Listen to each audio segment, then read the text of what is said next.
Halo, kalian semua tahu nggak sih perkembangan dunia berjalan dengan cepat? Sekarang kita dihadapi dengan adanya revolusi industri 4.0, di mana di revolusi 4.0 itu terdapat banyak inovasi-inovasi baru, di mana kita mengenal adanya artificial intelligence seperti data engineering, machine learning, data mining, dan banyak yang lainnya. Dan kalian tahu nggak sih apa itu IoT?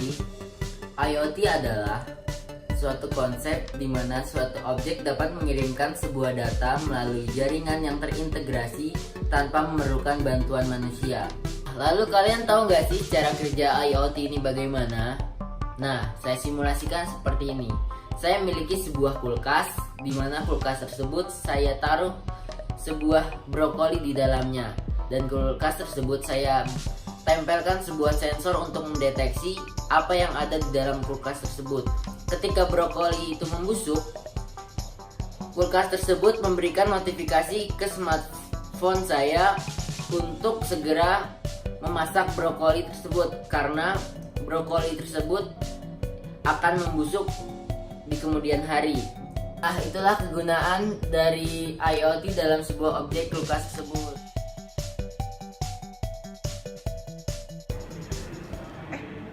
Lihat deh, males deh gini. Isinya spam kredit sama pinjaman semua, padahal gue isi kuota M-Banking doang. Iya, gue juga pernah kok, sering. Bagus juga tadi gue dapat juga tuh kayak gitu tuh. Kok bisa ya? Nah, pernah penasaran nggak? Data mining artinya penambangan data. Dari data-data yang mentah, akan dilakukan suatu proses sampai akhirnya mereka olah menjadi suatu pengetahuan yang penting dan mahal harganya. Nah, penasaran nggak gimana proses dari data mining itu sendiri? Pertama, untuk melakukan data mining, kita harus melakukan sebuah data cleaning untuk menghilangkan noise data yang tidak konsisten. Nah, kemudian setelah melakukan data cleaning, kita melakukan data selection, di mana data yang relevan dengan tugas analisa ini dikembalikan ke dalam database. Setelah itu, ada data transformation, di mana data berubah atau bersatu menjadi bentuk yang tepat untuk menambang dengan ringkasan performa atau operasi agresi. Kemudian ada knowledge discovery. Proses ini adalah proses yang penting di mana metode yang intelijen digunakan untuk mengekstrak pola data. Lalu ada pattern evolution untuk mengidentifikasi pola yang benar-benar menarik yang mewakili pengetahuan berdasarkan atas beberapa tindakan yang menarik. Yang terakhir adalah knowledge presentation, di mana gambaran teknik visualisasi dan pengetahuan digunakan untuk memberikan pengetahuan yang telah ditambang kepada user. Oh, kalau gitu kita harus hati-hati berarti kalau pakai aplikasi kayak gitu. Tapi sebelumnya apa sih machine learning itu? Simpelnya, machine learning adalah suatu sistem yang diprogramkan untuk bisa dalam tanda kutip belajar dengan sendirinya. Dengan cara manusia menginput data dan data itu diproses melalui sebuah algoritma khusus yang nantinya akan mengeluarkan sebuah output. Terus gimana sih prosesnya? Contoh simpel yang akan saya berikan pada Anda adalah cara YouTube memberikan video suggestion kepada penggunanya. Contohnya, ini Sasa. Dia suka musik dengan tempo yang lambat dan dengan intensitas yang rendah.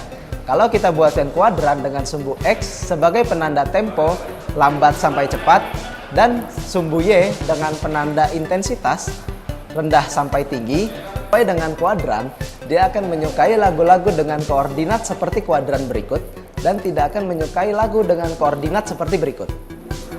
Lalu, ada contoh kasus, lagu A dengan tempo lambat dan intensitas rendah. Apakah kalian bisa menentukan ia akan menyukai lagunya atau tidak?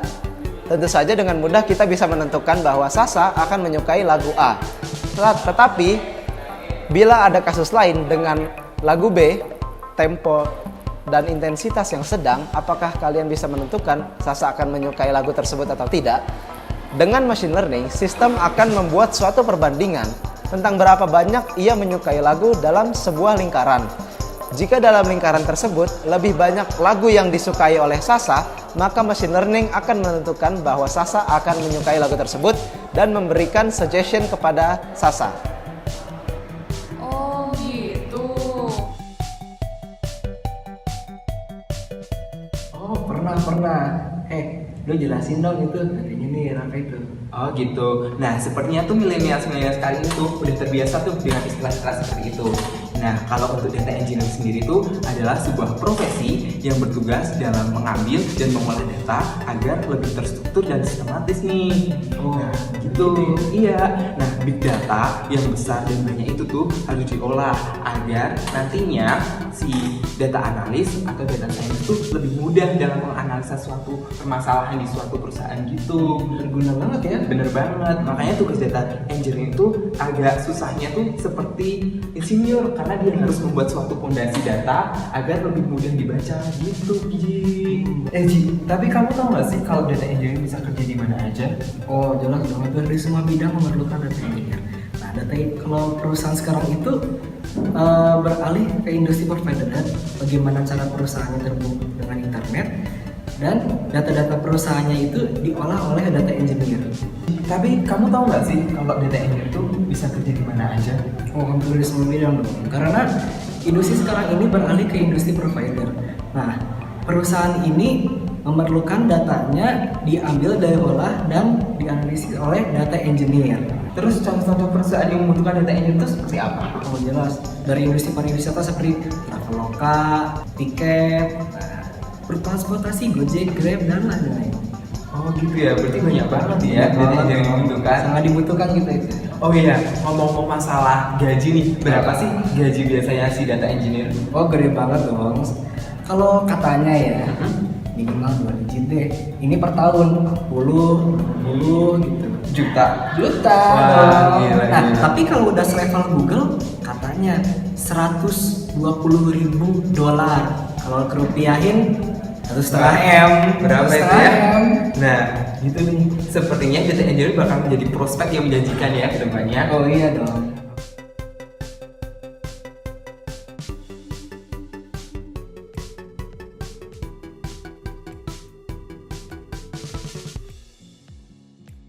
Apa itu data scientist? Data scientist adalah salah satu profesi yang berada dalam bidang interdisipliner dengan fokus pada teknologi informasi. Simpelnya, seorang data scientist mengumpulkan, mengolah, dan menganalisa data untuk menghasilkan informasi yang berguna dalam pengambilan keputusan suatu organisasi atau badan usaha. Apa yang dilakukan seorang data scientist? Data scientist melakukan proses analisis data menggunakan berbagai cara dan algoritma untuk menemukan solusi dari suatu masalah yang rumit. Data scientist mengkombinasikan beberapa pesan data untuk mengungkap suatu pola. Contohnya, kebiasaan dan preferensi konsumen, pola yang dicari nantinya dapat digunakan sebagai acuan untuk memprediksi pergerakan bisnis suatu produk. Contoh dari penggunaan data scientist pada perusahaan startup seperti Amazon, yaitu pada pertama kalinya mereka mengambil data pengguna. Kemudian mereka menganalisa data pengguna dan akhirnya mereka memberikan rekomendasi kepada pengguna. Para data scientist. Yang pertama berasal dari Indonesia bernama Ardia Dipta Nandaviri, bekerja sebagai senior data scientist Gojek. Kedua, Danuar Jai DJ Patil, ia seorang data scientist of the United States Office of Science and Technology.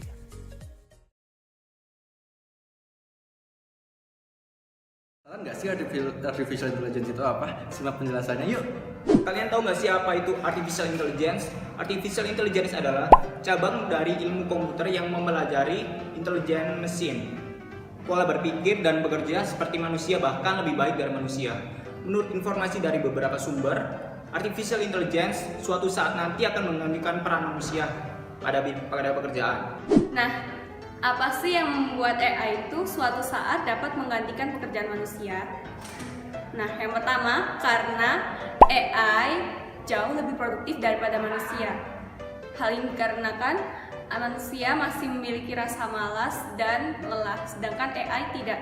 Yang kedua, perusahaan bisa menghemat kos karena perusahaan hanya perlu membeli satu bahan alat produksi yang nantinya bisa dipakai hingga berkali-kali.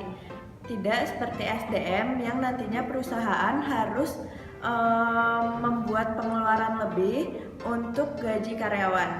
Nah, yang ketiga, AI itu dapat menghadirkan suatu solusi dari permasalahan yang ada.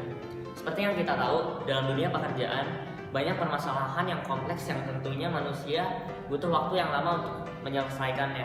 Nah, bagi AI memiliki memori yang permanen yang tidak sama seperti manusia punya.